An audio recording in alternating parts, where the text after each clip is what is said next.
तर माझ्याकडे एक 85 वर्षाचे आजोबा, त्यांनी मला टिंबटिंब नावाची गोळी मागितली. तर ते होतं इरेक्टाईल डिस्फंक्शनसाठीचं. आता आजोबांचं वय 85 वर्ष होतं. त्यांचं असं होतं की ह्या संडेला ती गोळी घेतली की पुढच्या संडेपर्यंत इरेक्शन राहतं, विच इज प्रॅक्टिकली इम्पॉसिबल. पण 85 वर्षाच्या त्या आजोबांना त्यावेळेला सुद्धा तेवढी इच्छा होती. अरे 30व्या वर्षातली पोरं सांगतात की आमचं महिन्यातून 2 वेळा शारीरिक संबंध येतात. ह्या लेवलपर्यंत जाऊन पोहोचलाय. भारतीय माणूस काय करतो, तर तो कामाच्या वेळेला सेक्सचा विचार करतो आणि सेक्सच्या वेळेला कामाचा विचार करतो. ही फॅक्ट आहे. स्त्रियांच्या मध्ये एकतर थायरॉइडमुळे ना ड्रायनेस वाढतो शरीरात. ड्रायनेस कुठे वाढतो, तो स्किन मध्ये वाढतो, केसांमध्ये वाढतो, नखांवरती वाढतो, तसाच तो व्हाजायनली पण वाढतो. ओके.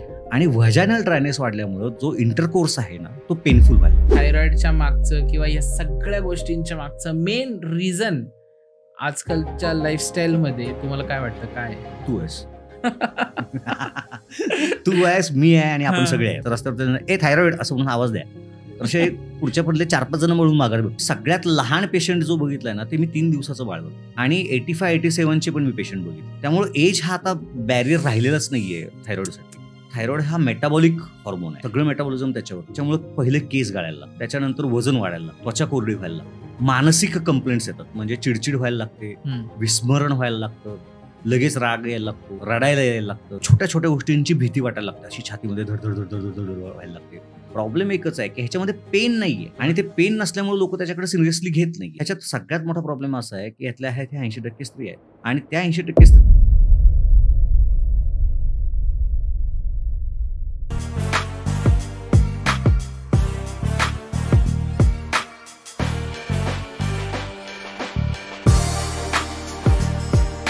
सो हॅलो, नमस्कार, स्वागत आहे तुमचं साहिल आरेकर पॉडकास्टमध्ये. आज आपण एक अशा विलक्षण ऑरेल्स अशा एक युनिक टॉपिकवरती चर्चा करणार आहे. कारण की जर तुम्ही भारतात बघितलं तर भारतात जवळजवळ 4 कोटी लोक हे थायरॉइड पासून त्रस्त आहेत आणि आपल्याला माहिती पण नसतील कितीतरी कोटी लोक हे त्याच्या उंबरठ्यावरती आलेले आहेत, आपण म्हणू शकतो. सो थायरॉइड आजच्या पॉडकास्टमध्ये आपण थायरॉइडवरती इन डेप्थ चर्चा करणार आहे. म्हणजे थायरॉइड नेमका कसा होतो, थायरॉइड कोणाला होतो, थायरॉइडवरती उपचार आहे का, किंवा मग जर आपण बघायला गेलं तर थायरॉइडमुळे लेडीजला चेहऱ्यावरती केस येतात, तर मग ते काय येतात, किंवा एकदा वजन वाढलं तर ते कमी होत नाही, किंवा कमी झालं तर ते वाढत नाही. ह्या अशा अनेक गोष्टींवरती आज आपण चर्चा करणार आहे. आज आपल्यासोबत आपल्या स्टुडिओमध्ये आपल्या पॉडकास्टवरती डॉक्टर विक्रांत पाटील सर आलेले आहेत. Hello. So doctor Vikrant Patil sir हे गेले 18 वर्ष या क्षेत्रात काम करतात. सरांनी द आयुर्वेदिक थायरॉइड क्लिनिक ह्याचे सर फाउंडर आणि डायरेक्टर आहेत. त्यासोबत इंटरनॅशनल प्लॅटफॉर्म्सवरती सरांनी अनेक रिसर्च आणि थिअरीज प्रेझेंट केलेल्या आहेत. त्यासोबत जर सगळ्यांना सांगायचं म्हणून की sir Guinness book of world रेकॉर्डमध्ये देखील सरांचं नाव आहे आणि नॅशनल लेवल्सवरती सरांनी अनेक पॉलिसी मेकिंगमध्ये सरांचा हात आहे. त्यासोबत अनेक आयुर्वेदिक ऑर्गनायझेशन्स आहेत, त्याचे सर अध्यक्षपदी पण सर होते. सो सर सगळ्यात पहिले तर नमस्कार आणि स्वागत आहे तुमचं. येस, कसे आहात? एकदम छान.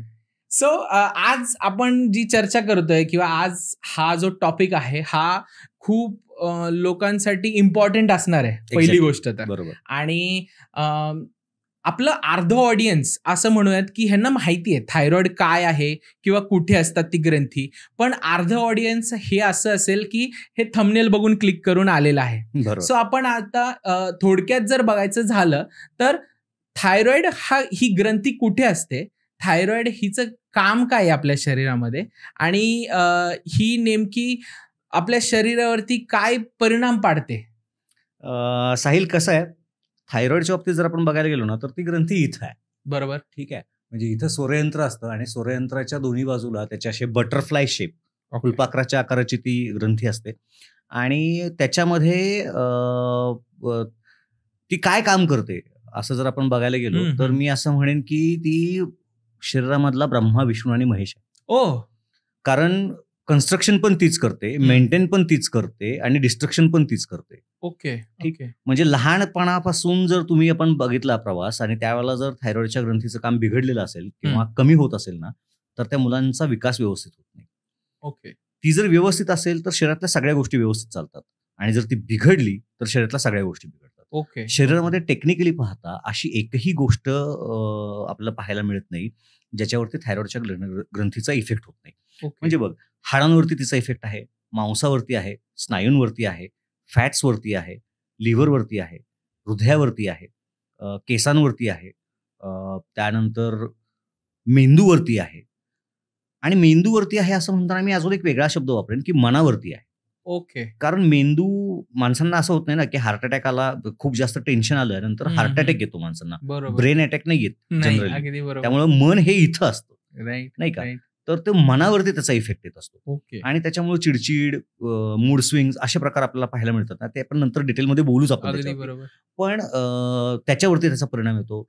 जननेंद्रिय किंवा प्रजनन क्षमता जी आहे त्याच्यावरती त्याचा इफेक्ट येत असतो. नखांवरती येतो, केसांवरती येतो, आतड्यांवरती येतो, पचनशक्तीवरती येतो.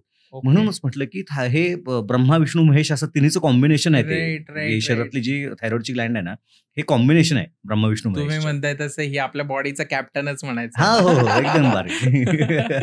सो जर समजा आता आपण सगळ्यात मेन लोकांना थायरॉइड हे आजकाल असं नाहीये की काही कालांतराने किंवा काही वर्षांनी होतोय. आजकाल कोणालाही थायरॉइड होतोय, कशाही पद्धतीमध्ये हो होतो. हो हो. सो मी सर्वात पहिल्यांदा लोकांच्या मनातला सगळ्यात विलक्षण प्रश्न हा विचारेन की थायरॉइडमुळे लिंगावरती ऑर एल्स इन्फर्टिलिटी असं होतं, तर हे खरं आहे का? थायरॉइडमुळे Exactly. इन्फर्टिलिटी मी होते? म्हटलं ना, आता कसं आहे की थायरॉइडचा हॉर्मोन जो आहे हा बघ कसं आहे की इथं पहिली जी ग्लँड आहे ना, ही पिट्युटरी ग्लँड आहे. ओके. म्हणजे इथून आणि इथून असं जर ड्रिल केलं तर आपण जिथं जाऊन एकत्र भेटू ना, तिथं ती पिट्युटरी ग्लँड आहे. ही सगळ्यात पहिली मास्टर ग्लँड आहे. ओके. ठीक आहे. पण ती इनडायरेक्टली बऱ्याच गोष्टींवरती काम करत असते, डायरेक्टली काम करत नाही. पण डायरेक्टली आणि इनडायरेक्टली काम करण्याचं काम ही थायरॉइड ग्लँड करत असते. ओके. आता ह्या थायरॉइड ग्लँडमुळे पुढच्या टेस्टेस्टॉनवरती परिणाम होतो. त्याच्यामुळे मेलमध्ये येणारा परिणाम जो आहे तो एका बाजूला आहे. राईट. दुसऱ्या बाजूला फिमेलमध्ये त्यांचं प्रोजेस्ट्रॉन, इस्ट्रोजेन हे जे काही हॉर्मोन्स आहेत त्याच्यावरती येणारा इफेक्ट त्याच्यामुळे आहे. बरं, आता गंमत अशी आहे की म्हणजे मला थोडीशी गंमत म्हणून मी सांगतो की साधारणपणे 20 वर्षापूर्वी, म्हणजे आता 18 वर्षापूर्वी, म्हणजे 20 वर्षापूर्वी 18 वर्षापूर्वीपासून मी प्रॅक्टिस करतोय, पण 20 वर्षापूर्वी माझं एक दुकान होतं आयुर्वेदिक औषधांचं. तर माझ्याकडे एक 85 वर्षाचे आजोबा आले. ओके. आणि त्यांनी मला एक टिंब नावाची गोळी मागितली. मी मुद्दाम ते नाव घेत नाही. तर ते होतं इरेक्टाईल डिस्फंक्शनसाठीचं. आता आजोबांचं वय 85 वर्ष होतं. त्यांचं असं होतं की चल मी नाव घेऊनच टाकतो, संडे टू संडे असं त्या गोळीचं नाव होतं. आणि त्यांचं असं म्हणणं होतं की ह्या संडेला ती गोळी घेतली की पुढच्या संडेपर्यंत इरेक्शन राहतं. Okay. Which is practically impossible. Right. पण 85 वर्षाच्या त्या आजोबांना त्यावेळेला सुद्धा तेवढी इच्छा होती. भले कॅपॅसिटी नसेल, बरोबर, पण इच्छा होती. बरोबर. बरोबर बरोबर. आता मी पेशंट्स बघतोय ना, माझ्याकडे 30 आणि 32शीतल्या 35शीतल्या कपल्स आमच्याकडे येतात आणि आम्ही त्यांना विचारलं ना की तुमचं वैवाहिक किंवा लैंगिक हे कसं आहे आयुष्य, किंवा महिन्यातून किती वेळा शारीरिक संबंध येतात. तर अरे 30व्या वर्षातली पोरं सांगतात की आमचं महिन्यातून 2 वेळा शारीरिक संबंध येतात म्हणून. अरे बापरे. ह्या लेवलपर्यंत जाऊन पोहोचलाय. तर ह्याच्यामध्ये स्ट्रेस फॅक्टर जो आहे ना तो महत्वाचा आहे, पहिली बाब. दुसरी गोष्ट अशी आहे की थायरॉइडच्या पेशंट्समध्ये हा स्ट्रेस फॅक्टर खूप जास्त प्रमाणात वाढतो आणि मग त्यांच्यामध्ये हा परिणाम व्हायला लागतो. म्हणजे तो एक परेश रावलचा एक पिक्चर आहे, त्याच्यामध्ये भारतीय माणूस काय करतो, मेड इन चायना बहुतेक नाव आहे त्याचं, आणि ते खूप वास्तववादी वाक्य आहे ते. तर तो म्हणतो भारतीय माणूस काय करतो, तर तो कामाच्या वेळेला सेक्सचा विचार करतो आणि सेक्सच्या वेळेला कामाचा विचार करतो. ही फॅक्ट आहे. ठीक आहे. तर त्याच्यामुळं ह्या लोकांना ना हा स्ट्रेस फॅक्टर वाढलेला असतो आणि त्याच्यामुळे त्यांना ॲट दॅट टाइम त्यांना तो प्रॉब्लेम जाणवायला लागतो. हा पहिली गोष्ट. दुसरी गोष्ट, हे जे थायरॉइडचे पेशंट्स असतात ना, हे सगळे थकेले भागेले ह्या कंडिशनमध्ये असतात. ओके. कारण एनर्जी नावाची गोष्ट त्यांच्या शरीरामध्ये शिल्लकच राहिलेली नसते. ते सकाळी उठतात, दिवसभर काहीतरी काम करतात आणि संध्याकाळी आल्यानंतर ते असे झालेले असतात. म्हणजे संध्याकाळी गेल्यानंतर काहीच करायची इच्छा नसते. राईट. पुढचं करायची तर गोष्ट वेगळीच, पण काहीच करायची इच्छा नसते. त्यात परत बिकॉज ऑफ हॉर्मोनल इम्बॅलन्स त्यांच्यामध्ये लॉस ऑफ लिबिडो होतो. राईट. आणि मग हा स्ट्रेस फॅक्टर आणि प्लस बाकीच्या सगळ्या गोष्टींचा जर हे केलं ना, तर मग ह्यांच्यामध्ये पहिल्यांदा शारीरिक संबंध ठेवण्याचीच क्षमता राहत नाही. हे पुरुषांच्या मध्ये पण होतं आणि स्त्रियांच्या मध्ये पण होतं. आता आपण स्त्री स्पेसिफिक बोलूया. बरोबर. तर स्त्रियांच्या मध्ये एकतर थायरॉइडमुळे ना ड्रायनेस वाढतो शरीराचा. ओके. तर तो ड्रायनेस कुठे वाढतो, तो स्किनमध्ये वाढतो, केसांमध्ये वाढतो, नखांवरती वाढतो, तसाच तो व्हाजायनली पण वाढतो.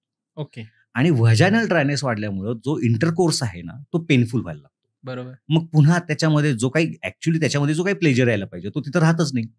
आणि तो प्लेजर राहत नाही. आधीच मगाशी मी जसं सांगितलं ना तसं त्याच्यामध्ये काही हे राहिलेलंच नव्हतं. म्हणजे एन्थुझियाझम राहिलेलं नाहीये, एनर्जी राहिलेली नाहीये. बरोबर. प्लस त्याच्यामध्ये पेन ऍड झाला. हे झाल्यानंतर काय होणार आहे?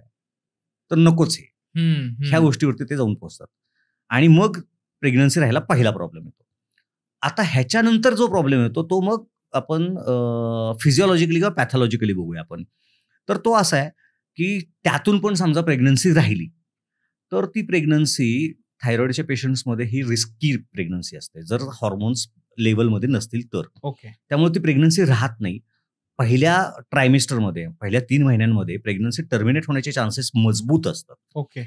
आणि त्यातूनही जर ती कंटिन्यू झालीच तर मग बाळामध्ये काहीतरी व्यंग येण्याचे चान्सेस असतात. आपण ती दूरदर्शनवरती जाहिरात बघायचो बघ की वो अपने विमला का बेटा याद है, अगर गर्भ रहने से पहले वो आयोडीन नमक खाती तो उसका बच्चा आज तंदुरुस्त पैदा होता. तर ती जाहिरात म्हणजे ही 90च्या शतकातली दशकातली जाहिरात आहे ती. राईट. पण हे फॅक्टर्स इथं सगळे हे होतात आणि त्यामुळे हे प्रेग्नन्सी आणि ह्या सगळ्यांचे प्रॉब्लेम्स आपल्याला फेस करायला लागतात ह्या सगळ्या पिढीला. Right right right. ह्याच्यामध्ये आता तुम्ही बऱ्यापैकी कारण की प्रेग्नन्सीवरती हा मेजर इश्यू होता. मला तेच विचारायचं होतं की प्रेग्नन्सीमध्ये म्हणजे थायरॉइडमध्ये प्रेग्नन्सी शक्यतो राहतच नाही असं म्हणतात. हो, मी म्हटलं ना की आधी एकतर एक महत्वाचा मुद्दा माझा सांगायचा राहिला तो असा की ह्या बाकीच्या सगळ्या गोष्टी होत्या पण त्याच्याबरोबर मध्येच एक गोष्ट अशी होती की त्यांचे पिरियड पण इरेग्युलर होतात. ओके. त्याच्यामुळे ओव्ह्युलेशन व्यवस्थित होत नाही. ओव्ह्युलेशन व्यवस्थित होत नाही मग प्रेग्नन्सी राहायला प्रॉब्लेम होतो आणि त्यातूनही प्रेग्नन्सी राहिली तर मग ती रिस्की प्रेग्नन्सी असते किंवा मग काहीतरी कंजेनिटल ॲबनॉर्मॅलिटीज येण्याचे चान्सेस असतात. Okay okay okay. ह्याच्यामध्ये जर आपण एक बेसिक लेवल पासून चालायचं म्हणलं तर असे काही कॉमन एज ग्रुप आहे का ज्याच्यामध्ये जास्त करून थायरॉइडचे पेशंट्स दिसत आहेत आजकाल? आणि जर त्यासोबतच जर तुम्हाला जेंडर पण सांगता आलं की या जेंडरचे जास्त आहेत. नाही, तर काय झालं माहितीये का की म्हणजे हे थोडंसं धाडसाचं विधान होईल कदाचित आणि पण ही फॅक्ट आहे की बऱ्याच ठिकाणी रिपोर्ट्स हे खूप चुकीचे होत असतात. ओके. पहिली गोष्ट आहे. दुसरी गोष्ट अशी आहे की ज्या वेळेला आपण थायरॉइडचा विचार करतो त्यावेळेला जेंडरच्या बाबतीत आपण विचार केला तर थायरॉइड हा ऑलमोस्ट 80% म्हणजे 100 रुग्ण थायरॉइडचे आपण रँडमली कलेक्ट केले तर त्यातले 80 रुग्ण ह्या महिला असतात. ओके. म्हणजे 80% are females and 20% are males. Okay. हा त्याचा रेशो ठरलेला आहे. ओके. दुसरी गोष्ट अशी की कुठल्या वयामध्ये होतो तर एक काळ असा होता खरं तर बघ म्हणजे 80-70च्या दशकामध्ये थायरॉइडचं पेशंट शोधून सापडत नव्हते. ओके. आणि त्याच्यानंतर सरकारनं ते जाहिरात आता मी जशी सांगितली तसं जाहिराती बिराती सुरू झाल्या. आयोडीन नमक सुरू केलं का तर आयोडीन डेफिशियन्सीमुळे थायरॉइड होतो असं सरकारचं मत आहे. मी थोडंसं विषयांतर होतंय पण असू देत कारण ते फ्लो मध्ये नाही आपल्याला बॅकग्राऊंड समजणं गरजेचं आहे कारण की किती आपण विषयाला वरच्यावरती खाजवलं तरी आपल्याला त्याचा मेन मुद्दा कशामुळे होतोय ते कळणार नाहीये. आणि आयुर्वेद ह्यासाठी महत्वाचं आहे की आयुर्वेद खरं मुळापर्यंत चाललंय. एक्झॅक्टली म्हणून मी त्या मुळापर्यंत चाललो. बरोबर. तर मुद्दा कसा आहे की त्यावेळेला असं व्हायचं की थायरॉइड म्हणजे आपण खडे मीठ वापरायचो आधी. बरोबर. आणि नंतर मग आयोडीन नमक कंपल्सरी करण्यात आलं सगळ्यांना. त्यावेळेला थायरॉइड पेशंट सापडत नव्हते आणि आता आयोडीन नमक सगळे वापरतायत. बरोबर. पण थायरॉइडचे पेशंट्स किती वाढलेत म्हणजे तू मगाशी 4 कोटीचा आकडा सांगितला. बरोबर. पण तो 2013चा आकडा आहे. ओके. तो 2013चा आकडा आहे. त्याच्यानंतर वेगळा सर्व्हे झालेला नाहीये. ओके. ठीक आहे. म्हणजे आता किती आकडा असेल म्हणजे असा असतो म्हणजे मी असं गमतीनं म्हणतो कधी कधी असं रस्त्यावर थायरॉइड असं म्हणून आवाज द्या तसे पुढच्या पडले 4-5 जण मिळून माघार बघतील. अरे बाप. एवढ्या मोठ्या प्रमाणावरती तो थायरॉइड वाढलेला आहे आजकाल. मग ह्याच्या मागचं कारण काय म्हणजे जर थायरॉइड डेफिशियन्सीच होती तर मग सॉरी आयोडीन डेफिशियन्सीच होती तर मग आयोडीन डेफिशियन्सीला तुम्ही आयोडीन नमक दिल्यानंतर थायरॉइड नाही व्हायला पाहिजे होता. तर मग गंमत अशी आहे की एखाद्या माणसाला मी त्याला 2 किलोमीटर चालण्याची त्याची कॅपॅसिटी आहे पण मी हातात चाबूक घेऊन उभा राहिलो आणि त्याला म्हणलं पळ आणि मी सायकलवरनं किंवा मोटरसायकलवरनं पळ नाही तर तुला मारणार मी असं म्हणून त्याच्या मागे लागलो आणि त्याला पळवला तो 500 मीटर स्पीडमध्ये पळेल कदाचित पण त्याच्यानंतर काय होईल तो थकून भागेल आणि दमून थांबून जाईल. ही कंडिशन आता थायरॉइडच्या सगळ्या ग्लँडची झालेली आहे. ओके. आपण एक्स्ट्राचा आयोडीन खायला घातलाय लोकांना गरज नसता. ओके. म्हणजे मेळघाट वगैरे जे परिसर आहेत किंवा सातपुडा रेंजेस वगैरे जे आहेत ना, त्या ठिकाणी आयोडीनची डेफिशियन्सी ही मातीमध्ये जाणवते. ओके. पण बाकी आपल्याला सगळ्या आयुष्यामध्ये मिळून माणसाला एवढं आयोडीन लागतं, एवढं लिटरली एवढं आयोडीन लागतं. ठीक आहे. ह्या कंडिशनमध्ये आपण ज्यावेळेला एवढ्या मोठ्या प्रमाणावरती आयोडीन खायला घातलं त्यावेळेला ते एक्झॉस्ट होतं आणि मग ते काम करायचं थांबतं आणि त्याच्यामुळे तो थायरॉइड आपल्याला बघायला मिळतो. बरं, दुसरी गोष्ट अशी आहे की हे सगळं करत असताना ज्यावेळेला थायरॉइड ना, तू प्रश्न काय विचारला होतास मला पुन्हा एकदा आपण सांगतोस? कॉमन एज बद्दल बोलत हां, होतो, age बट बद्दल. येस तुम्ही त्याच्यामध्ये खूप मेजर गोष्ट सांगितली की आयोडीनची एक्सेसिव्ह भर घातल्यामुळे कदाचित होऊ शकतं. होतं. आपण होऊ शकतं आता कदाचित म्हणू शकतो, ऑर एल्स तुम्ही म्हणताय की होतंय वन त्याच्यामुळे. ऑफ द कॉज आहे. बाकीची Okay. पण कारण आपण नंतर राईट बघूया. Right right. आता राहिला एज कुठल्या ह्याच्यामध्ये, हां, तर आता हे जर कारण आहे तर मग ते कुणालाही होणार आहे. बरोबर. आणि त्यामुळे मी सगळ्यात लहान पेशंट जो बघितलाय ना, ते मी 3 दिवसाचं बाळ बघितलं. अरे बापरे. 3 दिवसाचं बाळ. आणि 85-87 चे पण मी पेशंट बघितले. त्यामुळे एज हा आता बॅरियर राहिलेलाच नाहीये थायरॉइडसाठी. एवढ्या मोठ्या प्रमाणावरती थायरॉइड पसरलेला आहे. गंमत अशी आहे की ज्या वेळेला फिमेल्समध्ये हे स्पेसिफिकली बघायला मिळतं की त्यांच्यामध्ये हॉर्मोनल चेंजेस ज्या वयामध्ये होतात ना, त्यावेळेला थायरॉइड होण्याचे चान्सेस जास्त असतात. म्हणजे काय, तर मुलगी वयात येते त्यावेळेला थायरॉइड होण्याचे चान्सेस असतात. बरं, हे वय एकेकाळी होतं 16-18, आता ते 10 पर्यंत आले रे. लिटरली 10 पर्यंत. म्हणजे 10व्या वर्षी मुलींना पिरियड्स येतात आजकाल. राईट. आणि त्याचीही कारणं वेगळी आहेत. आपण त्याच्यावरती पण डिस्कस करू हवं तर. तर तिथं ते चेंजेस होण्याची शक्यता असते. दुसरी गोष्ट अशी की ज्यावेळेला प्रेग्नन्सी राहते ना, त्यावेळेला काही हॉर्मोनल चेंजेस होतात आणि ते हॉर्मोनल चेंजेस झाले ना की त्यावेळेला एकदा थायरॉइड होण्याची शक्यता असते. त्यामुळे बऱ्याच महिला आमच्याकडे येतात, त्या सांगतात की आम्हाला प्रेग्नन्सीमध्ये थायरॉइड झाला. ओके. ठीक आहे. तर तो एक पार्ट आहे. आणि तिसरा जो पार्ट आहे तो म्हणजे ज्यावेळेला पिरियड्स थांबतात, म्हणजे ज्यावेळेला मेनोपॉज येतो, त्या मेनोपॉजच्या वेळेला थायरॉइड होण्याचे चान्सेस वाढलेले असतात. ह्या 3 गोष्टी आहेत. पुरुषांच्यामध्ये असं काही नाहीये खरं तर. पुरुषांच्यामध्ये एकतर नशिबानं 20% पुरुषांना थायरॉइड होण्याचे चान्सेस असतात. त्याच्यामुळं तिकडं असं काही हे नाहीये आणि हॉर्मोनल चेंजेसचं काही फार मेजर तिथं होत नाही. कारण इकडं इस्ट्रोजन आणि ह्या ज्या गोष्टी आहेत ना, त्या गोष्टी खूप मोठ्या प्रमाणावरती मॅटर करतात. राईट. ह्याच्यामध्ये जसं आता तुम्ही म्हणत होतात की 80% लेडीज आहेत ह्यामध्ये ज्यात थायरॉइड होतोय त्यांना. तर जस्ट एक कॅज्युअल विचारतोय मी की जास्त स्ट्रेसमुळेच होत असेल का हो त्यांना? नाही, असं नाहीये. बेसिकली गोष्ट कशी आहे की हा DNA स्ट्रक्चरवरती आहे. ओके. म्हणजे थायरॉइडला कॅरी करणारे पुढं जे आहे ना, ते एक्स क्रोमोझोम हे आहेत, क्रोमोझोम्स आहेत. Male is X and Y. बरोबर. And female is XX. Right. So ते XX जे आहे ना, तो ते एक्स कॅरी करतं पुढे आणि मेल मधलं वाय ते कॅरी करतच नाही. त्यामुळे एक्स मधून पुढे पेनिट्रेट होण्याचे चान्सेस कमी होतात आणि त्यामुळे स्त्रियांच्यामध्ये जास्त होतात. आणि तू म्हणतोय हे बेसिक झालं सायंटिफिक रिझन. आता आपण थोडंसं सोशली विचार केला ना, तर काय, स्त्री ही हळवी असते. बरोबर. मन तिचं नाजूक असतं. अगदी बरोबर. आणि म्हणजे बघ ना, एखाद्या एखाद्या छोट्या मुलाला थोडंसं लागलं ना, तर एखाद्या माणसाला जेवढं वाईट वाटणार नाही ना पुरुषाला, त्याच्यापेक्षा ती स्त्री जास्त हळहळणार आहे की नाही. तर तो नाजूकतेचा आणि हळुवारतेचा जो भाव दिलेला आहे ना, ममत्वाचा आहे, तो आईत्वाचा आहे. बरोबर. नाही का, तो भाव त्या स्त्रीमध्ये आहे. त्यामुळे तो कोमलपणा तिच्यामध्ये आहे आणि त्याच्यामुळे लगेच हर्ट होणं हा प्रकार त्यांच्यामध्ये होतो.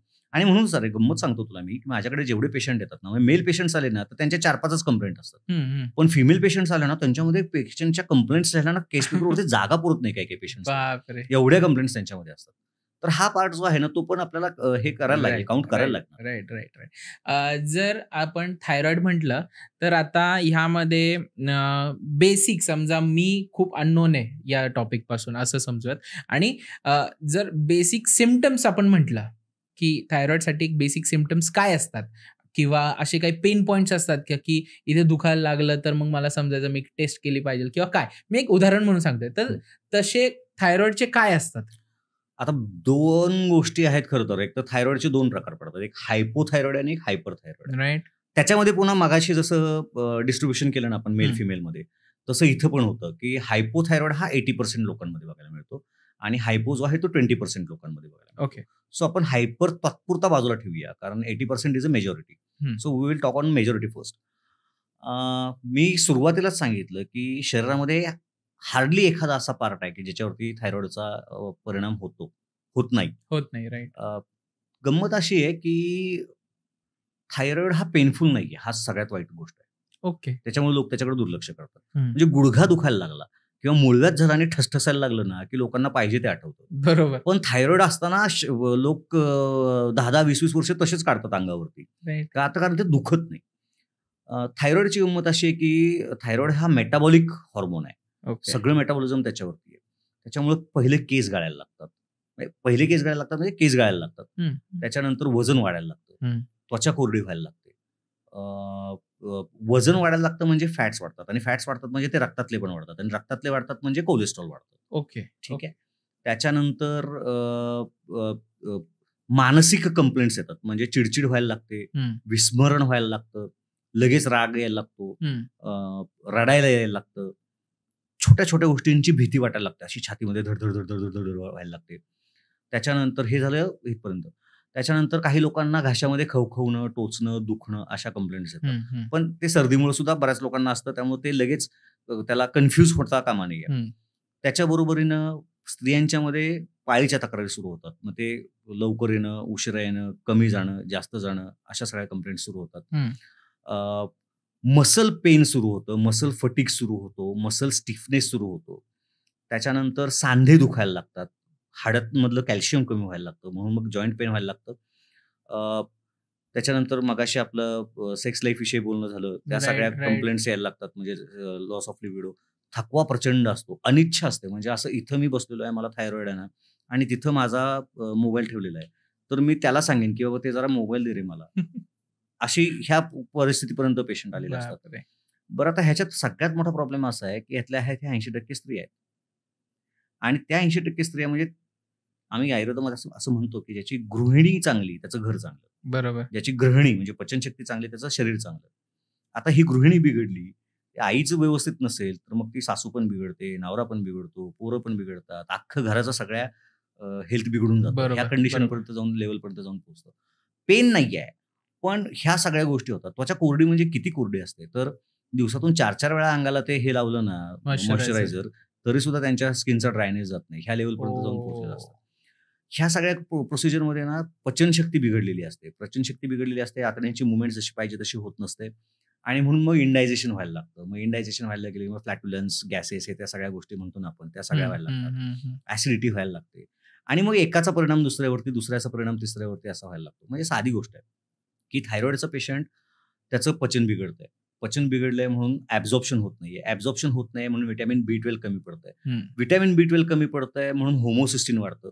होमोसिस्टिन वाढलं म्हणून कोलेस्ट्रॉल वाढतं. कोलेस्ट्रॉल वाढलं म्हणून आर्टरियल ब्लॉक बसतात आणि आर्टरियल ब्लॉक बसलं म्हणून शेवटी अल्टिमेटली हार्ट अटॅक येतो. म्हणजे गोष्ट इथून असते, पण ती एवढी मोठी होत जाते.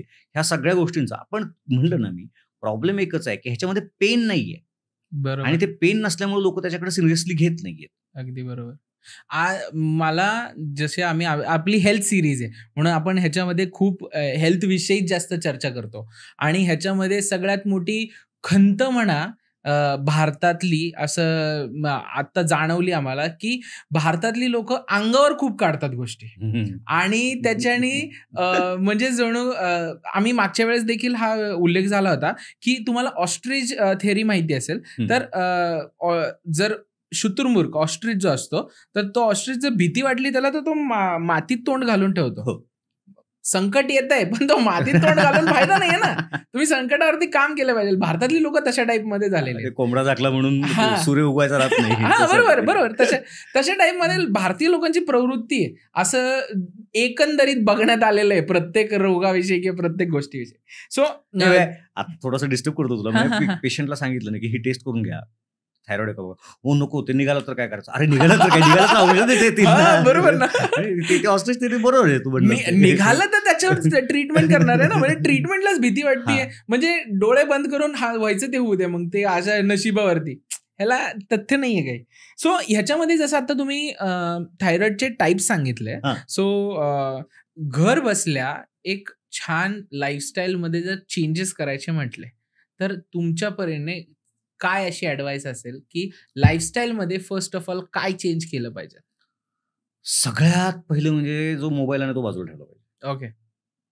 ठीक आहे. तो मोबाईल बाजूला ठेवला ना की थायरॉइडच द्या सोडून, बाकीचे निम्मे आजार बरे होतात. ओके. ठीक आहे. तो मोबाईल बाजूला ठेवला पाहिजे. दुसरी गोष्ट म्हणजे ना, एक गोष्ट अशी आहे तुमच्या आयुष्यामध्ये जी तुम्ही टाळू शकत नाही, हं. But you can face it properly. हं. ती म्हणजे स्ट्रेस. ओके. तो स्ट्रेस तुमच्यावरती यायचा तो थांबणार नाहीये. म्हणजे तुमचं फायनान्शियल काहीतरी बर्डन असेल किंवा तुमचा बॉस तुमच्यावरती बॉसिंग करत असेल, व्हॉटएव्हर. हं, हं. प्रत्येकाच्या आपापल्या हे असतात. पण त्याला लेट इट गो करून सोडून द्यायचं, हं, हं. हे शिकलं पाहिजे. मग ते कशातून शिकणार आहे तुम्ही? तर ते मेडिटेशन आहे, प्राणायाम आहे आणि योगासन आहे. राइट. हे तुम्हाला जिममध्ये जाऊन होणार नाहीये. ठीक आहे. बरोबर. कदाचित त्रासच होईल जिममध्ये जाऊन, बाकी काही नाही होणार. पण हे तुम्हाला प्राणायाम, योगासन आणि मेडिटेशननं ते तुम्हाला साधू शकतात. हं. दुसरं, जेवढं नॅचरल खाता येईल ना तेवढं खायचं. हं. एक तर ते जंक फूड हा प्रकार जो आहे ना, आता तू गंमत बघ, आपण जंक फूड म्हणतो. हं. तर जंक फूड म्हणजे काय? तर बर्गर, काय ते पिझ्झा राइट. आणि काय असतील ते आणखीन काय काय काय काय पास्ता बिस्ता सगळे पदार्थ असतात ते. त्याला आपण जंक फूड म्हणून बघतो आणि कॅज्युअली घेतो आपण जंक फूड आणि विषय सोडून देतो. आता मी जंक फूडच्या जागी दुसरा शब्द वापरतो, जंक यार्ड. हं, हं. म्हणजे काय? कचरा कचरा डेपो कोंडी. रे. हां. म्हणजे जंक म्हणजे कचरा. तो बरोबर. जंक फूड म्हणताना त्याला आपण जंक हा शब्दामधला कचरा हा शब्द अभिप्रेत करून घेत नाही. हं, हं. तर आपण जंक फूड खातो म्हणजे आपण कचरा खातोय. राइट, ठीक राइट. आहे. तर तो कचरा खायचा बंद केला पाहिजे. आणि मगाशी म्हटलं ना की तुम्ही जिथे राहता ना तिथलं खाल्लं पाहिजे. हं. म्हणजे मी राहतोय उगाचच पुण्यामध्ये आणि खातोय रोज इडली डोसा नाही चालणार. बरोबर. मी मद्रासी आहे का? नाही आहे. मी केरळीयन आहे का? नाही आहे. है की नाही? किंवा मी जर आज महाराष्ट्रातल्या माणसानं तिकडच्या सारखं, उत्तर भारतातल्या सारखं जर सरसो का तेल इथं वापरायला सुरुवात केली ना, तर उद्या कोंब येतील. ते उष्ण आहे. तिकडे थंडी पडते तेवढी, आपल्याकडे Right. तेवढी थंडी पडत नाही. Right, right. है की नाही? तिकडं नारळाचं तेल वापरलं तर ते थंड आहे, कारण तिथं प्रचंड उष्णता आहे, गरम आहे, दमट आहे. ह्या सगळ्या गोष्टी, ह्या सगळ्यांचा विचार आपण केला पाहिजे. त्यामुळं बी नॅचरल यार. Right, see so simple. Right. काय आपण जेवढा आणून जेवढं काहीतरी भारी करायला जातो ना, म्हणजे तो आता तर नवीनच फॅड आलंय ते ऑलिव्ह ऑइल वापरायचं म्हणून. हं, हं. काय संबंध आहे? अरे, इंग्रजांना दुसरं कुठलं ऑइल बघायलाच मिळालं नव्हतं कधी आयुष्यामध्ये. त्यांच्याकडे फक्त ऑइलिव्हच पिकायचं आणि ऑइलिव्हच तयार व्हायचं. त्याच्यामुळे त्यांच्याकडे फक्त ऑलिव्हच तेल होतं. आपल्याकडे किती तेल आहे ढिगानं, राइट. आहे की नाही? आणि म्हणजे मी गमतीनं कधी-कधी बऱ्याच वेळा म्हणतो, इंग्लिशमध्ये तुपाला काय म्हणतात? घी. घी. येस. घी हा हिंदी शब्द आहे. हां. तो इंग्लिश शब्द नाही. ह्याचं कारण कारण इंग्लिशमध्ये तुपाला काही शब्दच नाहीये. Right, they had accepted the ghee Hindi word as it is. Right. ज्यांना तूपच माहित नाहीये त्यांनी तुपाचे गुण आम्हाला सांगायचे की ह्यानं कोलेस्ट्रॉल वाढतात म्हणून. काहीच्या काय. बरोबर. आम्ही कसं तयार केलंय आम्हाला माहिती आहे, तुम्हाला त्यातलं माहितच नाहीये काही. तर हे जे आपले हे ट्रॅडिशनल गोष्टी आहेत. आणि Right. ट्रॅडिशनल गोष्टी म्हणजे काय? तर माझ्या खापर पंजोबा किंवा खापर पंजी तिनं तिच्या पोरीला, तिच्या पोरांना असं ते पुढं अनुभवानं आलेलं ज्ञान आहे. लक्षात बरोबर, बरोबर. आहे की नाही? असं उगाचच नाहीये. आणि म्हणून तू बघ, निमोस्लाइड बॅन झाली, हं, हं. रॅनिटिडिन बॅन झाली. ओके. म्हणजे ह्या गोळ्या आल्या त्यावेळेला खूप छान म्हटल्या जात होत्या. आता का बॅन झाल्या? कारण ड्युरेशन एक टाइम गेल्यानंतर त्यांना कळलं की ह्यांच्यामुळे साईड इफेक्ट एवढे जास्त मोठ्या प्रमाणावरती होत आहेत. हं, हं. हे आयुर्वेदाच्या बाबतीत नाही. आयुर्वेद 5,000 वर्षापासून आलेलं आहे. साईड इफेक्ट असतं तर आतापर्यंत कळालं असतं. बरोबर. तसं नाहीच आहे. आणि कुठली गोष्ट कोणत्या वेळी, कधी आणि कशी वापरायची हे फक्त महत्वाचं आहे. हं. म्हणजे एखाद्यानं जमाल गोटा विनाकारण खाल्ला आणि जुलाब झाला आणि म्हटलं मला साईड इफेक्ट झाला. ह्याला काय अर्थ नाही. अरे, जुलाब करणं हा त्या जमाल गोट्याचा गुण आहे. बरोबर, तो साईड इफेक्ट नाही, तो त्याचा इफेक्ट आहे. त्यामुळे तू त्याला नावं ठेवण्यात काही अर्थ नाहीये. बरोबर. तर त्याच्या म्हणून आयुर्वेदिक मेडिसिन सुद्धा करताना ना मी खूप वेळा लोकांना सांगतो की सेल्फ मेडिकेशन नका करू. हं, हं, हं. काय? तर हा पार्ट एक महत्वाचा आहे की तुम्ही फूड व्यवस्थित ठेवा, सेल्फ मेडिकेशन करू नका, स्ट्रेस, टेन्शन, एन्झायटीवरती कंट्रोल करा. आणि काही टिपिकल पदार्थ आहेत ते मात्र कंपल्सरी टाळा. ओके. सगळ्यात पहिला पदार्थ म्हणजे कोबी. कोबी. हॉटेलवाल्यांचा सगळ्यात आवडत आहे. राइट. निवडायला लागत नाही, चिरायला लागत नाही, नुसतं असे एक स्लाइस मारले की त्याचे बारके तुकडे बाजूला पडतात. राइट. आहे की नाही? आणि शिजायला वेळ लागत नाही. आणि तो मग ते चायनीज केलं की त्याच्या बाजूने मॅरिनेशनसाठी वापरतील, काय ते सजावटीसाठी वापरतील, सजावटीसाठी. बरोबर. ते ह्याला वापरतील, त्याला वापरतील. काय कोबी? कॅबेज गॉयटर नावाचा प्रकार आहे. हं. नावच कॅबेज गॉयटर आहे. तर त्याच्यामुळे तो थायरॉइड होतो. राइट. कॅबेज बघितला पण नाही पाहिजे कोबी, माहितीये का? हे सगळे बाहेरच्या देशातून आपल्या देशात आलेले पदार्थ आहेत. म्हणजे जसं आपल्या देशामध्ये काँग्रेस नावाचं गवत नव्हतं आधी. हं. 72ला मिलो आला आपल्याकडे दुष्काळामध्ये आणि त्याच्यातून त्याचे जे बी आहे ते आलं आणि आता सगळीकडे काँग्रेस उगवलेलं आहे. गाजर गवत असं नाव आहे त्याचं. राईट. ठीक. तर ते आलं त्याने आता वाढत चाललंय. तसं हे तुम्ही बाहेरचे आलेले पदार्थ जे आहेत ना ते आपल्याकडे वाढत चाललेत आणि मूळ पदार्थ जे आहेत म्हणजे टाकळ्याची भाजी कोणाला माहित नाही आजकाल. बरोबर. लोकांना माहित नाही टाकळ्याची भाजी खा म्हणलं तर टाकळा काय असतो माहितच नाहीये. मला पण नाही माहिती. पाथरीची भाजी माहित नाहीये. एक नाही. आणि पाथरी अशी आता हे कदाचित आपल्या सोसायटीच्या बाहेर गेलो ना आपण तर तिथं कुठंतरी अशी भिंत अशी जमीन किंवा पायरी आणि तिथून अशी ते पाथरीच्या पानं उगवलेली दिसतील आपल्याला. एवढी कॉमन आहे ती. पण नाही माणसांनी काय केलं जे इझिली अवेलेबल आहेत ना आणि इझिली करायला तयार आहेत ना त्या गोष्टी घेतल्या किंवा ज्याला फक्त टेस्ट छान आहे तेवढंच फक्त करण्याच्या भानगडीत पडलेत. बरं चिकन मटण खातात तर खाऊ देत. चिकन मटण खाण्याविषयी विरोधात नाही. मी पण मस्त खवय्ये आहे. चिकन मटण खातो सगळं खातो. पण चिकन मटण खातानाचा काहीतरी सेन्स असला पाहिजे. त्याला असं वाढ तर्री चिकन मटण नाही त्रास देणार पण चिकन मटणातला मसाला त्रास देणार आहे ना. तुम्ही जर त्याच्यामध्ये मिरी घालून खात असाल काय तो खडा मसाला टाकत असाल किंवा त्याला कुठलं ते गरम मसाला टाकत असाल तो त्रास देणार आहे ऑब्व्हियसली. राईट. आणि कसं आहे शरीर हे एकत्रित आहे सगळं. बॉडी ॲज होल असं बघायला पाहिजे. त्यामुळं तुम्ही हे बिघडलं म्हणून ते बिघडलं हे तुमच्या लक्षात यायला पाहिजे. शकृतः पिंडिकोद्वेष्टेन प्रतिशाय शिरोरुजः म्हणजे ज्यावेळेला पोट साफ होत नाही त्यावेळेला पिंडिकोद्वेष्टेन म्हणजे पायाचे गोळे दुखतात. प्रतिशाय म्हणजे सर्दी होते आणि शिरोरुजा डोकेदुखी होत असते. आता ज्या माणसाचं 2 दिवसापासून पोट साफ झालेलं नाही आणि म्हणून डोकं दुखतंय तर त्याला तुम्ही डोकेदुखीचं औषध देणं योग्य का त्याला पोट साफ होण्याचं औषध देणं योग्य. त्याला तुम्ही जर पोट साफच होत नसेल ही त्याची रेग्युलर कंप्लेंट असेल तर त्याला रोज कॉम्बिफ्लॅम खायला लागेल आणि रोज त्याचं डोकं दुखत राहणार. त्याच्याऐवजी त्याचं पोट नीट करा. पोट साफ झालं त्याचं परत डोकं दुखणार नाही. सो रूट कॉज महत्वाचा आहे. बरोबर. तर ह्या पद्धतीनं तो विचार होणं गरजेचं आहे. तो पहिला कोबी बाहेर काढला पाहिजे. दुसरा आहे तो कॉलीफ्लॉवर. ओके. तिसरा आहे तो सोयाबीन. हे 3 पदार्थ ना कुठल्याच माणसाने कधीच बघू नयेत. म्हणजे थायरॉइड असो किंवा नसो. सोयाबीन मोठावाला म्हणताय जो आपण सोक करून खातो या सोयाबीन नावाची वनस्पती. ते नंतर ते फुगवलं जातं. त्याच्यावरती प्रोसेस करून ते फुगवलं जातं. बरोबर. सोयाबीनच खाल्लं नाही पाहिजे. ओके. ठीक आहे. त्यातले फक्त प्रोटीन्स बघितले तर मी गंमत सांगतो. प्रोटीन्स वरून आठवलं मला. मी दिल्लीमध्ये एका लेक्चरला गेलो होतो आणि सगळे आर्मी ऑफिसर्सची हे होती कॉलनी होती. ओके. आणि मला थोडीशी अशी चेष्टा करायची सवय आहे किंवा ट्विस्ट टाकायची सवय आहे. तर मी म्हटलं मग तुमच्यातले किती जण मल्टीग्रेन आटा वापरतात. सगळ्या बायका होत्या. म्हणजे जेंट्स पण होते पण मॅक्झिमम बायका होत्या. थायरॉइडचा विषय असल्यामुळे खूप जणांनी असा एकदम एन्थुजियास्टिकली हात आम्ही वापरतो. म्हणलं इथंच चूक करताय. म्हणजे सोयाबीन किती जणांचं असतं सगळ्यांनी हातवरती केला. म्हणलं इथंच चूक करताय. सोयाबीन खाऊ नका. त्यातली एक जरा तनतनली माझ्यावरती. म्हणली असं कसं त्याच्यामध्ये तर प्रोटीन्स असतात. बरोबर. गुड क्वेश्चन गुड आन्सर म्हटलं किंवा क्वेश्चन म्हणा हवं तर. म्हणलं तुम्हाला एक गंमत सांगतो. म्हणलं तो नाग असतो ना नाग त्याचं जे व्हेनम असतं म्हणजे विष असतं ना तर प्रचंड प्रोटीन रिच आहे. म्हणलं खाणार का. तुम्ही प्रोटीनकडे बघताय हो. तुम्ही त्याच्यातल्या फक्त कंटेंटकडे बघताय त्याच्या क्वालिटीजकडे बघा ना. राईट आहे की नाही. मग तसं तर मग आजकाल तर जाऊ द्या तो खूप विषय बदलत जाईल आणि परत हसलं आवरणार नाही. पण फिकल ट्रान्सप्लांट नावाची ट्रीटमेंट आलेली माहिती आहे. ओके. फिकल ट्रान्सप्लांट म्हणजे शी असते ना आपली ती कॅप्सूलमध्ये भरून खायला देतात. To maintain the flora of intestine. अरे बापरे. मग आता ते कॅप्सूल मध्ये भरून नका ना खाऊ. छान आहे ना. पूर्ण निर्जंतुक केल्यानंतर खाऊन दाखवा. रिअल आहे. हा फिकल ट्रान्सप्लांट बघून घे तू नेटवरती. अरे बापरे. आर युझिंग मॉडर्न सायन्स आजकाल काही करायला लागलेलं आहे. अरे बापरे. तर ते ह्या अशा गोष्टी म्हणजे नवीन आलेल्या गोष्टी. आणि प्रॉब्लेम काय माहितीये का आजकाल होतंय असं की ते व्हॉट्सअपवरती ह्याच्यावरती जे काही येत असतं ना त्याच्यामध्ये लोकांना ना डॉक्टरनं सांगितलेल्या गोष्टींपेक्षा ना तिथलं जे कोणीतरी इन्फ्लुएन्सर आणि हे असतात ना तू पण इन्फ्लुएन्सर आहेस पण तू मला डॉक्टर म्हणून मला विचारतोस. आम्ही इन्फ्लुएन्सर नाही आहोत. नाही आम्ही इन्फ्लुएन्सर नाही आहोत. आम्ही क्रिएटर आहोत असं म्हणूयात आपण. आम्ही फक्त चांगलं नॉलेज लोकांपर्यंत पोहोचवायचं एक मीडियम आहोत असं म्हणूयात.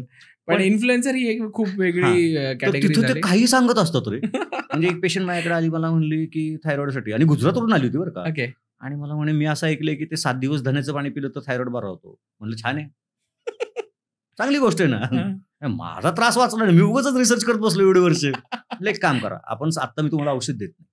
इथून पुढे तुम्ही 7 दिवसाची 15 दिवस धण्याचं पाणी प्या आणि 15 दिवसानंतर रिपोर्ट करून आज एकदा रिपोर्ट करा 15 दिवसांनी रिपोर्ट जोडे कशाचं काय आलं फरक. मग म्हणे असं कसं झालं म्हणजे ते त्याला विचारा. म्हणलं मला काय विचारता मी नव्हतं सांगितलं. बरोबर. तर ते असं ते ह्या सगळ्या गोष्टींपासून पण एक दूर राहिलं पाहिजे. सोयाबीनचं मी तुम्हाला सांगितलं आता. त्याच्यानंतर ज्यांना थायरॉइड आहे स्पेसिफिकली त्यांनी मेथी शेपू आणि पालक, मुळा. मुळा काय सगळ्यांच्या खाण्यामध्ये रेग्युलर नसतो, पण ह्या गोष्टींचं पण ते काय ते पोपाय, मेथी, शेपू, पालक, ते पोपाय बिपाय बघून सगळ्यांना पोपाय जास्त कळणार नाही पण लोकांना सर. जुनं कार्टून, खूप जुनं कार्टून आहे. म्हणजे आय डोंट नो तुम्ही पाहत असाल, पण मी पाहत होतो आणि मला खूप आवडायचा पोपाय. मी दाखवतो तुम्हाला, स्क्रीनवरती दिसेल इथं. पोपाय खूप भारी कार्टून होतं आमच्या वेळेस. असं स्पिनॅचचा डबा प्यायचा. काय होतं की पुन्हा तोच पार्ट आहे की त्याचे कंटेंट आणि त्याच्या क्वालिटीज ह्या बघितल्या.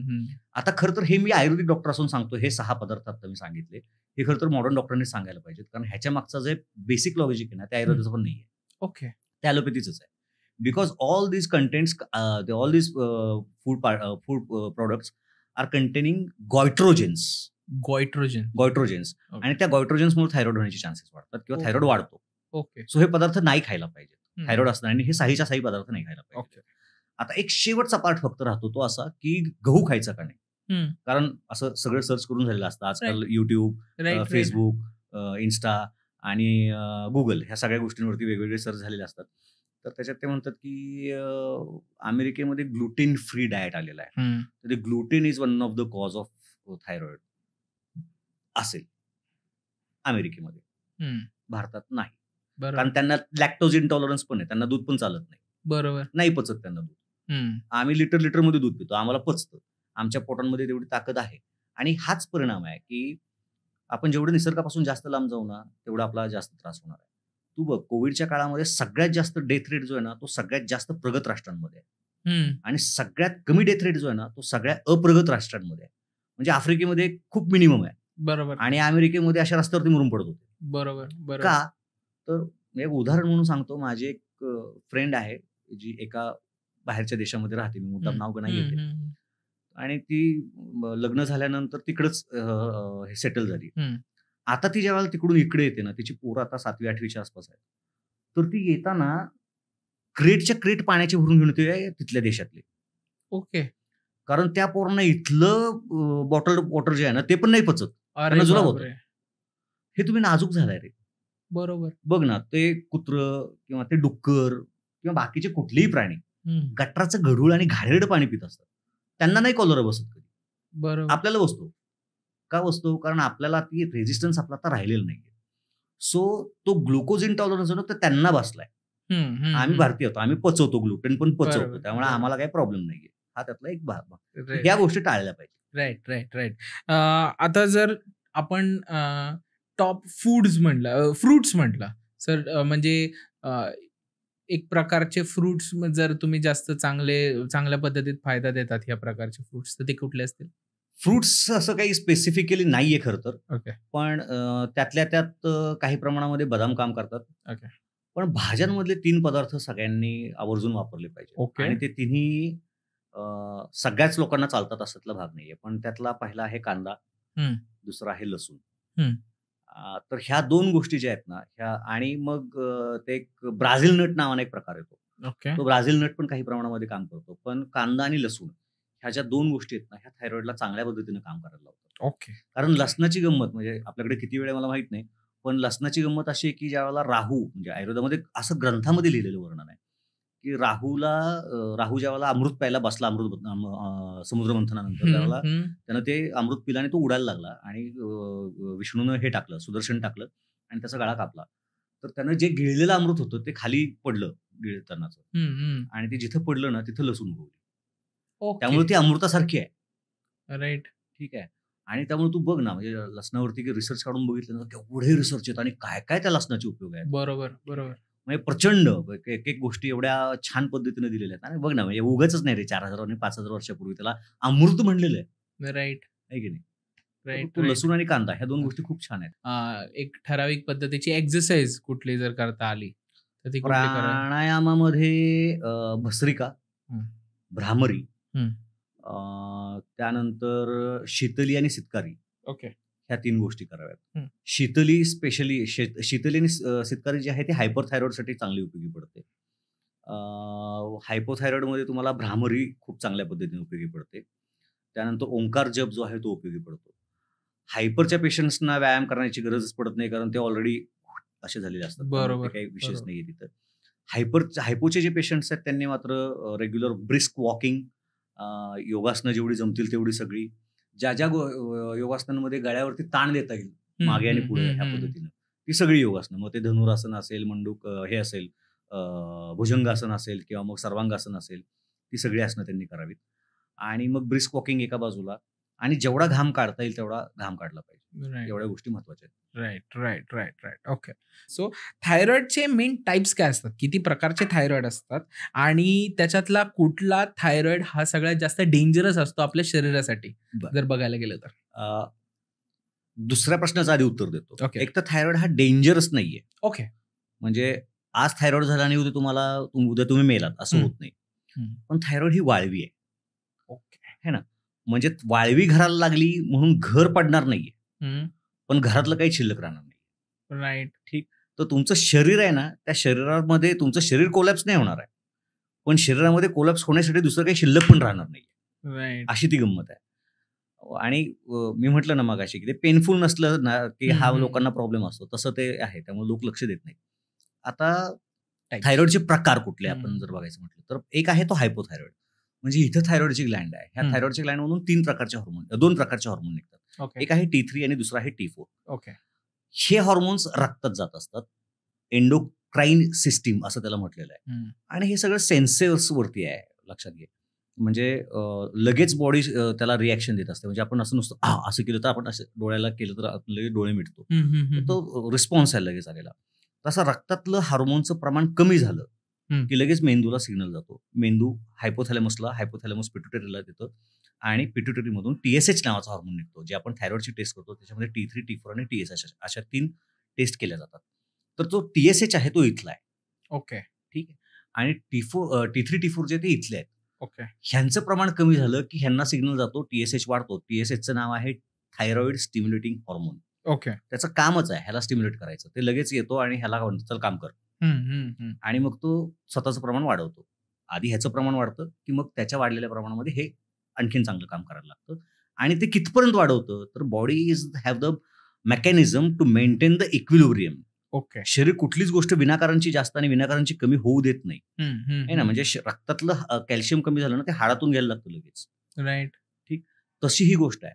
त्याच्यामुळं ते त्याच प्रमाणामध्ये वाढवून दिलं जातं ज्या वेळेला ते नॉर्मलला येईल. ठीक. आणि मग तिथं TSH थांबतो, त्याच्या लेवलच्या पुढे तो जाऊन देत नाही. आणि मग असं होतं की आपण ज्यावेळेला तपासणी करतो त्यावेळेला आपल्याला तो TSH वाढलेला दिसतो. ही आता जी मी कंडिशन सांगितली ह्याला म्हणतात हायपोथायरॉइड. राईट. आणि बरोबर याच्या अपोजिट की हे आता खूप जास्त काम करायला लागलंय, नको एवढ्या प्रमाणामध्ये सिक्रेशन करायला लागलंय, तर त्या कंडिशनमध्ये हा स्वतःचं प्रमाण कमी करतो. त्याला म्हणतात हायपर थायरॉइड. ओके. लोकांचं कन्फ्युजन कुठं होतं तर ते TSH ची व्हॅल्यू बघतात, ते कमी झाले म्हणल्यानंतर ते हायपो म्हणतात. तर तसं नाहीये.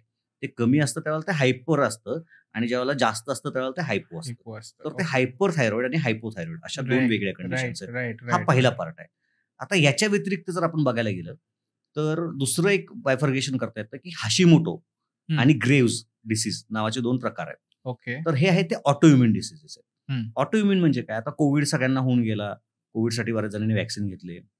व्हॅक्सिन घेतल्यानंतर काय होतं तर व्हॅक्सिन घेतल्यानंतर शरीर त्या जंतूंच्या विरुद्ध लढण्यासाठीची एक फौज तयार करतो. बरोबर. त्याला त्या आजाराच्या विरुद्ध लढणाऱ्या अँटीबॉडीज असं म्हटलं जातं. आता कोविडसाठी ज्या तयार झाल्या त्याला म्हणायचं अँटी कोविड अँटीबॉडीज. बरोबर. तशा ज्या वेळेला थायरॉइडच्या विरोधामध्ये शरीर स्वतःच अँटीबॉडीज तयार करतं त्याला म्हणतात अँटी थायरॉइड अँटीबॉडीज. ओके. हे कशानं होतं हे थोडासा विवादाचा मुद्दा आहे, त्यामुळे मी तो आता टाळतोय. ओके. मुद्दामच. पण माझं असं स्वतःचं मत आहे की खूप मोठ्या प्रमाणावरती झालेलं जे लसीकरण आहे त्याच्यामुळे शरीरामध्ये ह्या पद्धतीचे इम्पॅक्ट झालेले आहेत. ओके. आणि त्याच्यामुळं बॉडीची सिस्टीम बिघडली आहे आणि म्हणून ऑटोइम्युन डिसीजेस वाढलेले आहेत.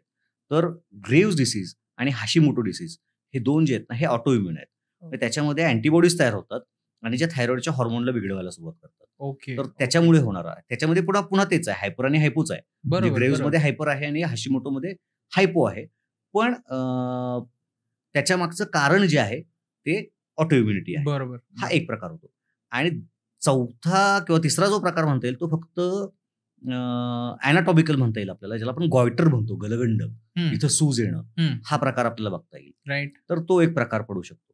आणि मग ह्याच्यामध्ये कॉम्बिनेशन्स असतात, म्हणजे तो गलगंड plus Hashimoto plus hypothyroid, okay. गलगंड प्लस ग्रेव्स प्लस हायपरथायरॉइड. तर अशा पद्धतीने त्याचे कॉम्बिनेशन्स वेगवेगळे तयार होत असतात. Okay. So that should be decided by doctor की how to Right. Treat it and how to tackle it. Right right right right.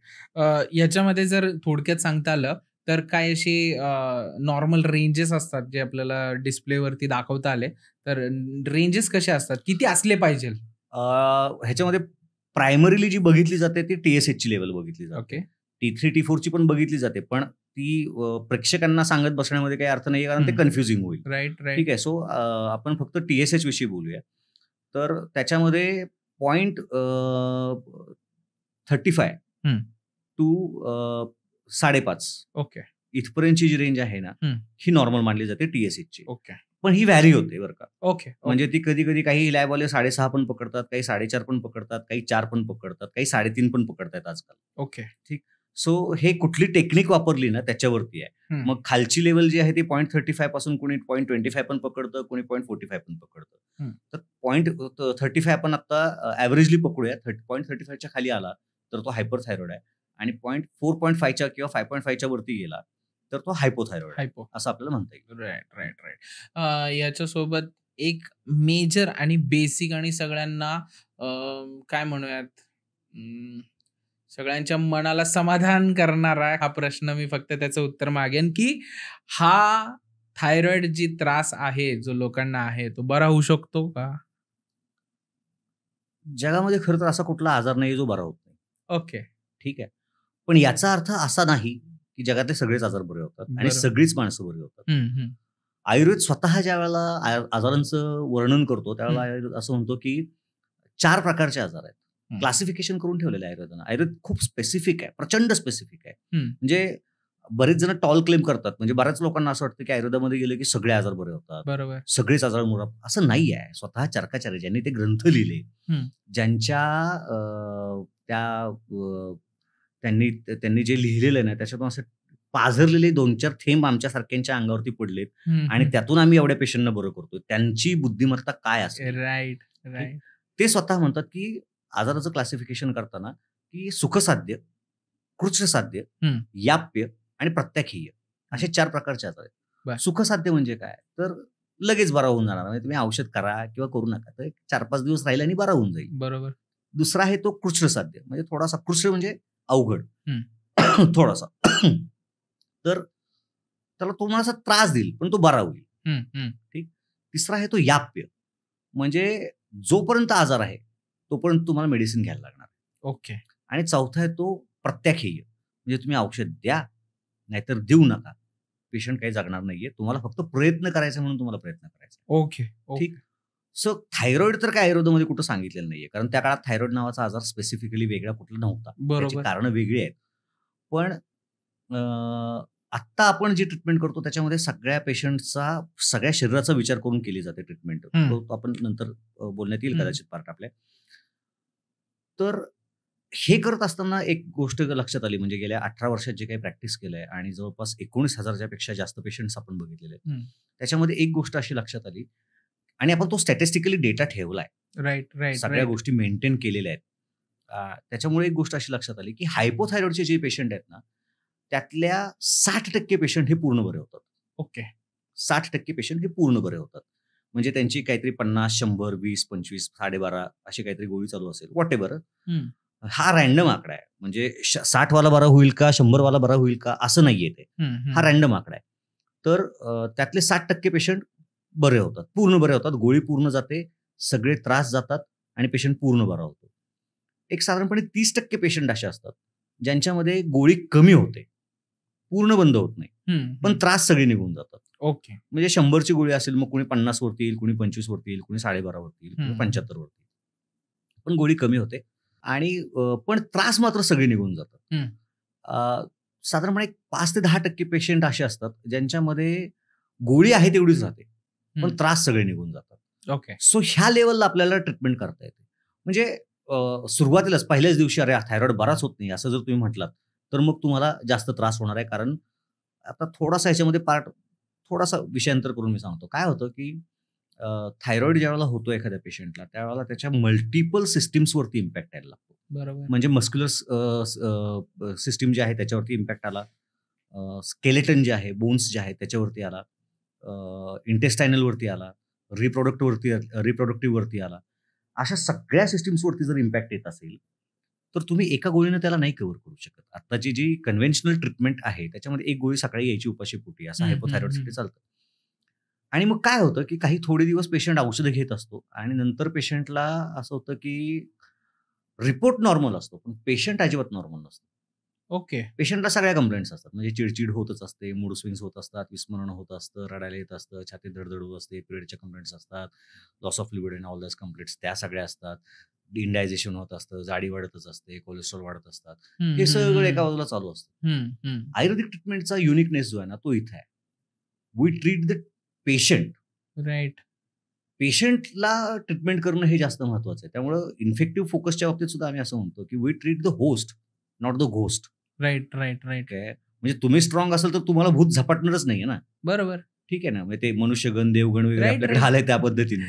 तर तुम्ही स्ट्रॉंग असला पाहिजे. तर तो आपल्याला तुम्हाला स्ट्रॉंग करायचं. बरोबर. आणि एकदा तुम्हाला स्ट्रॉंग केलं, तुमची ग्लँड स्ट्रॉंग केली की आपल्याला त्या ट्रीटमेंटमध्ये फरक पडायला लागतो. हम्म. त्यामुळं ज्यावेळेला आपण आयुर्वेदिक पद्धतीने ट्रीटमेंट करतो, त्यावेळेला ह्या सगळ्या पेशंट्सना आपल्याला बरं करता येतं. रिपोर्टवरती जरी नाही फरक पडला, जे काही 5-10% पेशंट्स आहेत, तरी सुद्धा ते पेशंट म्हणून म्हणजे कागद त्यांची नीट नाहीत होणार कदाचित. पण पेशंट नॉर्मल असतो. बरोबर. आणि पेशंट नॉर्मल म्हणजे घर नॉर्मल. बरोबर. अगदी बरोबर. ह्याच्यामध्ये खूप एक असे आता जसं तुम्ही म्हटलात, की खूप एक मेजर त्रास त्यांना होत असतात, की लथार्जिक वाटतंय त्यांना, खूप झोप आल्यासारखं होतंय किंवा थकल्यासारखं खूप होतंय, किंवा जसं मगाशी मी म्हणत होतो चेहऱ्यावरती लव आलेले आहेत खूप जास्त लेडीजच्या, ऑर एल्स कॉन्स्टिपेशन, खूप वेगळ्या पद्धतीचे त्रास.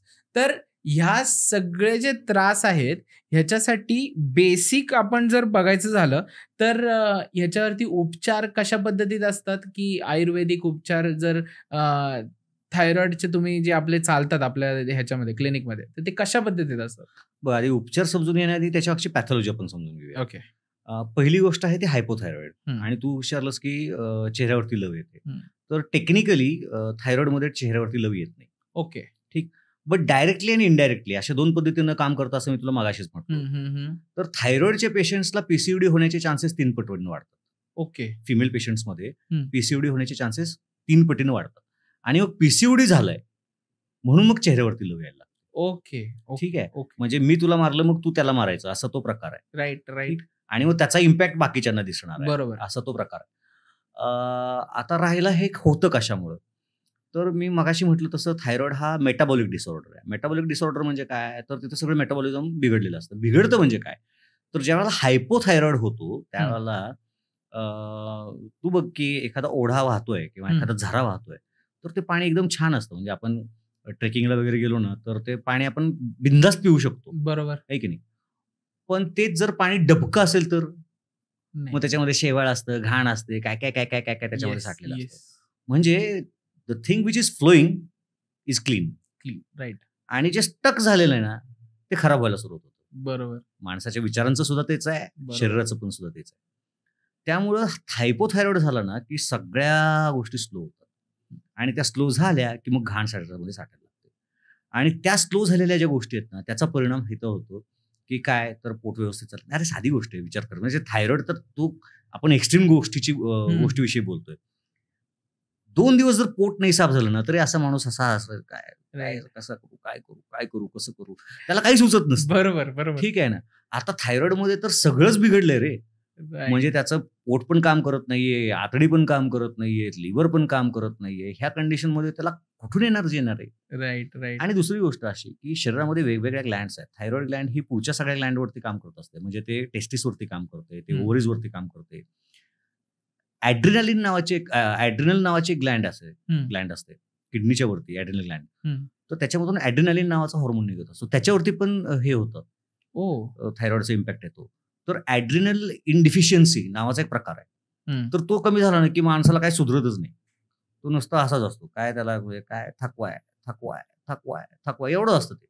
तर हे सुद्धा इम्पॅक्ट येत असतं. राईट. ओव्हरऑल सगळ्या शरीरावरती आहे. बरं तू मला सांग ना की तुला प्रोटीन पाहिजे तसे मिळत नाहीयेत, मग मसल्स काम करत नाहीत, मग हे दुखतंय, ते दुखतंय, कुठून येणार त्याला एनर्जी? बरोबर. राहतच नाही त्याच्यामध्ये काही. बरोबर. याच्यामध्ये जर आता आपण जर आजकालच्या लाईफस्टाईलमध्ये म्हटलं किंवा थायरॉइडच्या मागचं किंवा या सगळ्या गोष्टींच्या मागचं मेन रिझन आजकालच्या लाईफस्टाईलमध्ये तुम्हाला काय वाटतं, काय आहे? तू आहेस. तू आहेस, मी आहे आणि आपण सगळे आहेत. ओके.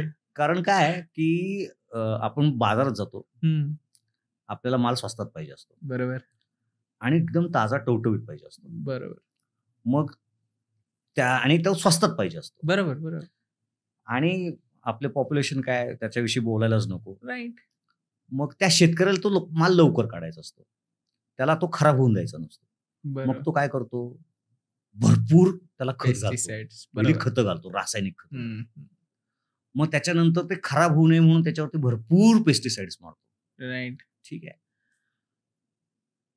हे सगळे आपण खातो. बरोबर. ती गाय आहे, म्हैस आहे, त्या दूध देत आहेत. मध्ये कुठंतरी मी वाचलं होतं की भारतातलं 40% दूध हे भेसळयुक्त आहे म्हणून किंवा खोटं आहे म्हणून. एक पॉडकास्ट मी तुम्हाला जस्ट आपला विषय छेडलाय म्हणून मी सांगतो, एक पॉडकास्ट झाला त्याच्यामध्ये हा उल्लेख झाला की भारताचं एक ठराविक रोजचं कन्झम्पशन आहे दुधाचं, एक 82 lakh litre, I don't know, आकडा माहिती नाही मला, पण तेवढं आहे. आणि भारतामध्ये तेवढं प्रोडक्शनच नाही. एक्झॅक्टली. कुठे दिसतात आपल्याला ह्यांचे एवढे मोठे गोठे आहेत किंवा कुठे काय आहेत, डेअरी दिसते आपल्याला, पण ते डेअरीमध्ये रोज दूध कुठून येते काय माहितीये, तशा पद्धतीमध्ये. येस. आता तू जे म्हणलास ना त्याच्यावरती मी तुला गंमत सांगतो की मध्ये मी सगळ्या ब्रँडचे दूध वापरून झाल्यानंतर एक दिवशी असं म्हणलं की नको, आता आपण डायरेक्ट गोठ्यातून आणायला सुरुवात करूया. आणि मग त्या गोठ्यात तिथे ते म्हशीची धार काढून दूध देणार असं ते वाचायचं. मग एक दिवशी गेलो आणि लकीली तिथं त्यांचा फ्रीज होता गोठ्यामध्ये, तर मी तो उघडला, तर त्याच्यामध्ये आतमध्ये ऑक्सिटोसिनची इंजेक्शन्स ठेवलेली होते. ओके. ऑक्सिटोसिन हा हार्मोन आहे जो मिल्क प्रोडक्शन वाढवतो. ओके. ठीक. आता मला एक सांग, जर तुम्ही त्या म्हशींना ऑक्सिटोसिन नावाचा हॉर्मोन टोचताय, तर तुम्ही त्यांच्यामध्ये हॉर्मोन बिघडवलाय. बरं तो तुम्ही बिघडवला, तो त्या दुधामध्ये येणार आहे, कारण तो दुधावरचाच हॉर्मोन आहे. राईट. आता ते दूध तुम्ही पिणार, मग तुमचे हॉर्मोन बिघडणार नाहीत का? अगदी बरोबर. आहे की नाही? यावंतो हि लोके तावंतो पुरुषे एवम अस्मिन् भाव विशेषः. साध्या सोप्या मराठीमध्ये सांगायचं म्हटलं ना, तर जे पिंडी ते ब्रह्मांडी, जे बाहेर आहे तेच आतमध्ये आहे, जे आत आहे तेच बाहेर आहे. बरोबर. इथं हाड आहेत ना, बाहेर कॅल्शियम आहे. बरोबर. खडक आहे, दगड आहे, सगळं कॅल्शियमच आहे. राईट. बरोबर. आतमध्ये हिमोग्लोबिन आहे, बाहेर आयर्न आहे, बाहेर फॉस्फरस आहे, आतमध्ये फॉस्फरस आहे, बाहेर गंधक आहे, आतमध्ये गंधक आहे, काय नाहीये, सगळं शरीरामध्ये आहे. बरोबर. ह्यातली कुठली गोष्ट शरीरामध्ये असं, म्हणजे तुम्ही जे खाल, म्हणजे तुम्ही दूध जर भरपूर पिलात तर तुमच्या अंगावरचं दूध वाढणार आहे. डिलिव्हरी नंतर ज्यावेळेला बायकांना होतं त्यावेळेला तुम्ही भरपूर मांसाहार केला तर तुमच्या अंगावरचं मांस वाढणार आहे. अर्थात तो खूप तेलकट तुपट केला तर नंतर खालची मांस वाढेल, ती गोष्ट वेगळी. बरोबर. ह्या सगळ्या गोष्टींचा परिणाम होत असतो. हा पहिला पार्ट आहे. ही गोष्ट जास्त पुरुषांना दुसरी गोष्ट अशी की ज्या वेळेला हे होतं, तुमच्या घरातल्या पुरुषांना विचारा, तुम्ही शेअर करा हा व्हिडिओ, मग ते सांगतील तुम्हाला. येस. बोला. दुसरी गोष्ट अशी की ज्या वेळेला हे आपल्याकडे आधी जोंधळा असायचा किंवा जे संकरित बियाणं त्याच्यानंतर आलं आणि मग आपलं प्रोडक्शन वाढलं, ज्याला आपण ग्रीन रिव्होल्युशन, हरित क्रांती असं. राईट. ही हरित क्रांती म्हणजे टेक्निकली काय आहे, you had made the mutations in the cells of the seeds. Right. म्हणजे ती ज्वारी, बाजरी, गहू किंवा बाकीचे जे सगळे पदार्थ आहेत ना, त्या सगळ्यांच्या मध्ये तुम्ही सेल्युलर लेवलवरती म्युटेशन केलेलं आहे. जी गोष्ट एका दिवसात एवढी व्हायची ती आता एका दिवसात एवढी होते. बरोबर. म्हणजे एक्स्ट्राची ग्रोथ टाकली आहे तुम्ही, विच इज कॉझिंग कॅन्सर. हा पहिला इम्पॅक्ट आहे. दुसरा इम्पॅक्ट हे पेस्टिसाइड्स आहेत आणि फर्टिलायझर्स आहेत. आणि त्याच्यानंतरचा जो इम्पॅक्ट येतो ना, तो सगळ्यात महत्वाचा आहे आणि जो आत्ताची पिढी फेस करते. एकतर मी कारण मगाशी जे सांगितलं वन ऑफ द कॉज म्हणून, ते म्हणजे आयोडीन वालं मीठ. बरोबर. त्याच्यानंतरचं कारण येतं ते म्हणजे आपण नको ते पदार्थ खायला लागलो. ठीक आहे. जो जंतू ज्या ठिकाणी राहतो ना त्यानं तिथलाच पदार्थ खावा असा नियम आहे. ओके. आता मी महाराष्ट्रात राहतो ना तर आपण तेल कुठलं वापरू, आपण करडईचं वापरू, शेंगदाण्याचं वापरू. बरोबर. साऊथ इंडियामध्ये गेलास तर तिथं स्वयंपाकासाठी सुद्धा खोबरेल तेल वापरणार. बरोबर. ठीक. तू इथं स्वयंपाक करताना त्याच्यामध्ये रोज ओलं खोबरं नाही घालणार आहेस, पण कोकणामध्ये घालतात. बरोबर. कारण तो त्यांचा देश आहे. राईट. युरोपमध्ये आपलं ह्याच्यामध्ये गेलास तर नॉर्थ इंडियामध्ये गेलास तर तिथं सरसो का तेल इस्तेमाल होत आहे. बरोबर. ठीक आहे. युरोपमध्ये, अमेरिकेमध्ये गेलं तर ते ऑलिव्ह ऑइल वापरणार आहेत. अगदी बरोबर. पण त्याचा अर्थ काय आहे की त्यांच्यासाठी ते तयार झालेलं आहे, त्यांना ते सातम्य आहे, त्यांना ते वापरलं तर त्यांचा त्रास होणार नाहीये. पण आम्हाला ना नको तेवढा कंडू आहे. कंडू म्हणजे खास बरं का. तर कसं आहे ना की आम्हाला असं वाटतं की apple a day keeps a doctor away. Right. आणि म्हणून आम्ही ते हिमाचल प्रदेशामध्ये तयार झालेले ऍपल इथं खातो. काय संबंध आहे का? अरे ते हिमालयातल्या लोकांसाठी, तुमच्यासाठी नाही येत ते. राईट. आणि बरं ते येतात ते तिथं, बरं ते आज त्याच्यावरती ते असे वॅक्स बिक्स कसं काढतात ते बघितलेस का? येस ते व्हिडिओज. बरं, गंमत अशी आहे की आयुर्वेद असं म्हणतो की वात कशामुळे वाढतो, तर प्रवासामुळे वात वाढतो. ओके. बघ आता लोक विमानानं प्रवास करतात, म्हणजे मी खूप प्रवास करतो. एसटीनं प्रवास करणं, रेल्वेनं प्रवास करणं आहे. म्हणून विमानावर प्रवास केला म्हणून थकवा येत नाही असं होतं का रे? नाही. होतं ना. येतो. तुम्हाला तो फटी येतोच. तुम्ही विमानानं जरी प्रवास केला. मग मला सांग की 2,500 किलोमीटरचा प्रवास करून हिमाचलमधून ते फळ ज्यावेळेला इथे येईल त्या फळाचा वात वाढलेला असेल की नसेल? बरोबर. म्हणजे ते पदार्थ वातूळ झाला, तो तुम्ही खाणार. मग एक वात बिघडला ना की वायू यंत्रतंत्र सगळ्या शरीराला हे करणार आहे, नियंता प्रणेताचे आहे तो. राईट. सगळ्या गोष्टींचं नियंत्रण करणार आहे. मग तो बिघडला की सगळंच बिघडणार आहे. मग हळूहळू थायरॉइड होईल, मग डायबिटीस होईल, मग आणखीन काय होईल, सायकोलॉजिकल डिसऑर्डर्स होतील, पोट बिघडेल, ह्या सगळ्या गोष्टी आहेत. राईट. द्राक्ष तर मी आता घरात आणायची बंद केली आहेत. मी त्या मागच्या 2 वर्षापूर्वी असं झालं की मी एका बानूरगड म्हणून आहे जतच्या जवळ, तिथं बहिर्जी नायकांची समाधी आहे. तर ती मला बघायला जायचं होतं आणि तिथं ते द्राक्षाची फवारणी चालली होती. तर असा ट्रॅक्टर त्या 2 द्राक्षांच्या वेलींच्या मधून चालला होता आणि अरे म्हणजे कारंजी उडतात ना त्या पद्धतीने मोठ्या प्रमाणावरती फवारणी चालली होती. तो बघ वरचा पांढरा लेअर निघत नाही अरे. बरोबर. हे सगळं आपण खाणार तर आपल्याला दुसरं काय होणार आहे? आज थायरॉइड होईल, उद्या थायरॉइडचा कॅन्सर होईल, उद्या पोटाचा कॅन्सर होईल, उद्या आतड्यांचा कॅन्सर होईल. ही त्याच्या मागची मूळ कारण आहे. कारण की खरंच तुम्ही जर म्हणताय, तुम्ही फार मुळापाशी आलोय आपण आता की नेमकं. थांब मी थोडा डिस्टर्ब करतो मध्ये. कारण हे म्हणजे शेवटचं कारण जे सांगायचं राहिलं ना, ते आता ही आपली जी पिढी आहे ना, हे जे खाते ते एक पार्ट, आणि दुसरा पार्ट जो आहे तो म्हणजे स्ट्रेस, टेन्शन आणि एन्झायटी. राईट. प्रचंड स्ट्रेस्ड आहे. म्हणजे आज मी जॉब करतोय IT कंपनीमध्ये एखाद्या, मला 1.5 लाखाचा पगार आहे, पण उद्या माझा जॉब असेल की नाही मला गॅरंटी नाही. बरोबर. आज मी एवढं शिकलोय पण मला जॉबच मिळत नाहीये. बरोबर. किंवा माझा जॉब सगळं चाललंय, सगळं व्यवस्थित चाललंय, पण माझा बॉस माझ्यावरती प्रेशर टाकतो की हे एवढ्या वेळात झालंच पाहिजे. आता तर ते काय आफ्टर कोविड हे जे काही सुरू झालं ना, वर्क फ्रॉम होम, त्याच्यामध्ये अरे माणसं 18, 20 तास बसतात एका ठिकाणी. बरोबर. कसं त्यांचं लाईफ नीट राहणार ना.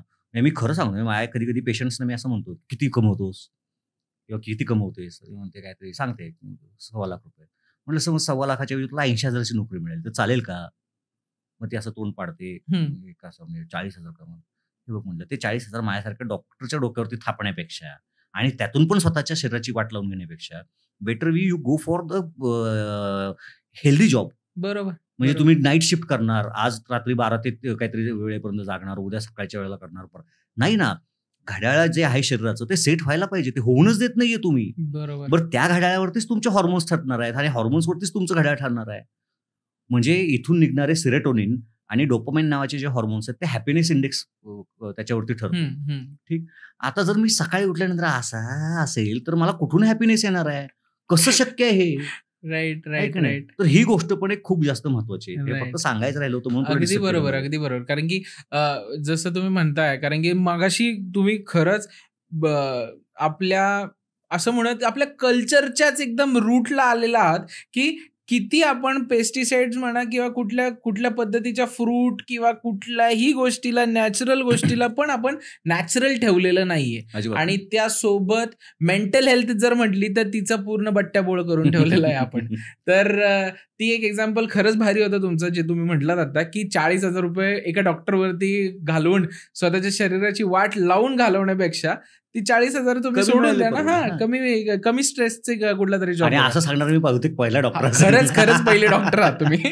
सो आता आपण एवढी जी डिस्कशन करतोय ह्याचा मूळ निष्कर्षावरती येऊयात, ऑर एल्स ह्याच्या मूळ तात्पर्यावरती येऊयात, की हे तुम्हाला जर ह्याच्यापासून वाचायचं असेल किंवा ह्याच्यापासून एक प्युअर ट्रीटमेंट जर म्हणायचं झालं तर ती कशा पद्धतीत असू शकेल? आता ही ट्रीटमेंट 2 पार्टमध्ये बायफर्केट होते. ओके. प्रायमरीली पहिली अशी आहे की देर आर 2 टाइप्स. एक हायपर आहे आणि एक हायपो आहे. हायपरमध्ये एक्सेसिव्ह सिक्रेशन आहे, हायपोमध्ये कमी सिक्रेशन आहे. ठीक आहे. तर आपण पहिला हायपो विषयी बोलू, मग हायपर विषयी. मी विसरलो होतो, मला आठवण करून. बरोबर.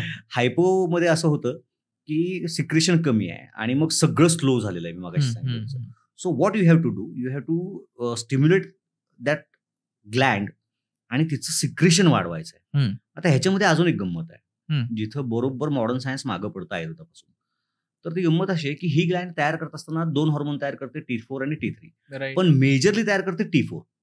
ओके. आणि तो T4 रक्तात आल्यानंतर तो लिव्हरमध्ये जातो, लिव्हर त्यातला एक मॉलिक्यूल काढून घेतो आणि T3 तयार करतो. ओके. हेच काम किडनीमध्ये होतं आणि इंटेस्टाईनमध्ये होतं. पण ज्यावेळेला पेशंट हायपोमध्ये जातो त्यावेळेला त्या पेशंटचे ऑलरेडी सगळी हे तिन्ही ऑर्गन्स जे आहेत ना, हे व्यवस्थित काम करत नसतात आणि म्हणून ते फंक्शनिंग पुढे व्यवस्थित होत नाही. सो ज्यावेळेला आपण आयुर्वेदिक ट्रीटमेंट करतो तर आपल्याला सगळ्यात पहिली गोष्ट जी आहे ती म्हणजे थायरॉइडची जी ग्लँड आहे, ती थायरॉइडची ग्लँड, त्याच्याबरोबरीने लिव्हर, त्याच्याबरोबरीनं आतडी म्हणजे स्मॉल इंटेस्टाईन्स आणि त्याच्याबरोबर किडनी, ह्या तिन्ही 4ही गोष्टींवरती आपल्याला एकत्रित काम करायला लागतं. हे काम केलं की हे घड्याळ व्यवस्थित व्हायला लागतं. ओके. हा झाला इंटरनल मेडिसिन्सचा पार्ट. पण याच्याबरोबर पंचकर्म जे आहेत, ज्याला डिटॉक्सिफिकेशन प्रोसेसेस म्हणतो आपण, त्या आपल्याला कराव्या लागतात. आणि आपल्याकडे तर आता आपण त्याचा कॉपीराईट घेऊन ठेवलेला आहे. ओके. आणि टिपिकल प्रोटोकॉल त्याचा तयार करून ठेवलेला आहे. कसं आहे की आता बऱ्याच महिलाच असतात, त्यामुळे आपण बघितलं ना, एक ग्लास पाणी घेतलं तर त्याच्यामध्ये एक लिमिटपर्यंत साखर विरघळते, त्याच्यानंतर विरघळत नाही. ज्या वेळेला ते विरघळायचं बंद होतं, then it is a saturated solution. Okay. Right. Okay. So keep that water glass aside. What is blood? Blood is also solution. त्याच्यामध्ये सगळंच आहे, कॅल्शियम आहे, आयर्न आहे, फॉस्फरस आहे, सोडियम आहे, नायट्रोजन आहे, सगळं. ज्या वेळेला शरीरामध्ये अनवॉन्टेड थिंग्स वाढायला लागतात, ज्याला आपण टॉक्सिन्स म्हणतो, बरोबर, ज्या वेळेला त्या ब्लडमध्ये ह्या गोष्टी वाढतात, नाही हे सगळं शरीरामध्ये, म्हणजे असं काही कुठंतरी गुडघ्यात येऊन बसलं एखादं टॉक्सिन, असं होत नाही ना. ते घेऊन फिरणारं एकच गोष्ट आहे शरीरामध्ये, ते म्हणजे रक्त. राईट. तर त्या रक्तामध्ये ते सगळं साठतं. मग जर माझं ब्लड लेवल सॅच्युरेटेड झाली तर ह्या हॉर्मोनला जागा राहत नाही. आणि ती हॉर्मोनला जागा राहिली नाही की मग हॉर्मोन जरी चांगला निघत असला तरी तो तिथपर्यंत पोहोचत नाही किंवा त्याचा ऍक्सेप्टन्स होत नाही. राईट. ह्याला आयुर्वेदामध्ये म्हणण्यापेक्षा ॲलोपॅथीमध्ये रिसेप्टर नावाची कन्सेप्ट आहे. ओके. तर ते रिसेप्टर्स पण काम करत नाहीत. आता तो खूप डीपमध्ये जाईल, त्याच्यामुळे मी त्या रिसेप्टर्सवरती जास्त बोलत नाही. तर ते रिसेप्टर्स व्यवस्थित काम करत नाहीत. ह्या सिच्युएशनमध्ये आपण पंचकर्माची प्रोसेस करायची असते. पंचकर्म म्हणजे शरीरशुद्धी आहे. एकदा ती शरीरातली घाण निघून बाहेर पडली की ते रक्त मोकळं होतं. राईट. आणि एकदा ते रक्त मोकळं झालं की ते पाहिजे त्याला ऍक्सेप्ट करायला सुरुवात होते. आणि ती थायरॉइड, हायपोथायरॉइडची जी कंडिशन आहे ना, त्याच्यातून पेशंट बाहेर निघायला लागतात. हा झाला हायपोचा पार्ट. आता हायपोरमध्ये काय झालेलं असतं, ही ग्लँड खूप जास्त पळायला लागलेली असते, नको एवढं सिक्रेशन करत असते. बरोबर. तर आयुर्वेदामध्ये काही स्पेसिफिक मेडिसिन्स अशा आहेत ज्या मेडिसिन्सना आपण वापरल्यानंतर ते हायपर सिक्रेशन जे आहे ना, ते आपल्याला कमी कंट्रोल करतात. आणि मला तुला हे सांगायला खूप आनंद वाटतो की हायपरच्या पेशंटच्या बाबतीत खूप एकतर दुर्दैव त्यांचं की त्यांच्या बाबतीत खूप अन्याय होत असतो. की त्यांना असं होतं की त्यांचा हायपर डिटेक्ट झाला ना की डॉक्टर त्यांना 3च ट्रीटमेंट सांगतात. पहिली असते ती एक गोळी असते, जी आयुष्यभर घ्यायची असते. पण तिथं थांबवत नाहीत, का कोणास ठाऊक. ते जागतात आता दुसऱ्या ह्याला, ते म्हणतात रेडिओ ऍक्टिव्ह आयोडीन करा म्हणून. ओके. RAI असं त्याला म्हणतात. तर त्याच्यामध्ये एक गोळी खायची असते, म्हणजे औषध खायचं असतं. आणि ते औषध खाल्ल्यानंतर पेशंटनी जवळपास 5 ते 7 दिवस त्या पेशंटनं एका खोलीत स्वतःला कोंडून घ्यायचं असतं, कम्प्लिटली आयसोलेटेड. म्हणजे त्याच्या जवळ पण कोणी जायचं नाही, because that is a radiation. So ते रेडिएशनचं जे औषध आहे ते थायरॉइडच्या ग्लँडला जाळूनच टाकतं, पूर्ण जाळून टाकतं. आणि त्यामुळं ना रहेगा बास ना बजेगी बासुरी. ग्लँडच नाही तर सिक्रेशन कुठून होणार, जाळूनच टाकली ती. बरोबर. मग पेशंटचा हायपरथायरॉइड बरा होतो. Whereas patient lands in hypothyroid permanent. Right, मी तेच म्हणत होतो, तो हायपोमध्ये जाईल म्हणजे. एक्झॅक्टली. म्हणजे कसं आहे की तुझा हात दुखतोय ना, आता इथून पुढे दुखणार नाही, मी तुझा हातच कापून टाकायचा. तर आता दुखतोय का बघ, आता सुचतोय का बघ, असं तुला म्हणेल. अशी ती ट्रीटमेंट आहे. अरे बाप. आणि तिसरी ट्रीटमेंट जी आहे ना, त्याच्यामध्ये ऑपरेशन आहे. त्याच्यामध्ये ते थायरॉइडची ग्लँड काढून टाकतात. तर ह्या 3 पद्धतीची ट्रीटमेंट होत असते. पण इथं मला जे सांगायला आनंद वाटतो ते ह्या गोष्टीचं आहे की आपल्या ट्रीटमेंटमध्ये आपण आतापर्यंत जेवढे पेशंट्स बघितले ना, हायपोमध्ये 60% रेशो सांगितला होता मी, पण हायपरमध्ये आपला 95% सक्सेस रेट.